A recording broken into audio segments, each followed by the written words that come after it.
要求政府各自推行國民教育嘅遊行，星期日喺30幾度高溫下進行。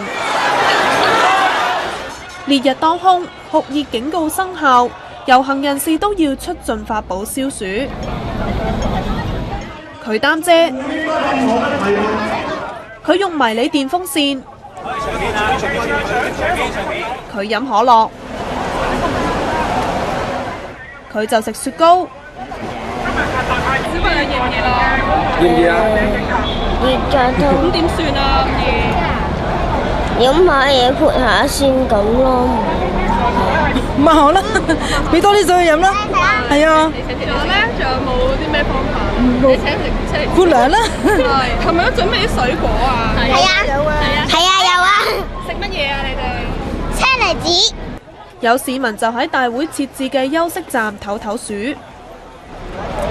由於天氣炎熱，加上遊行人士中有唔少係小朋友，大會喺沿途設有多個休息站，向市民派發飲用水。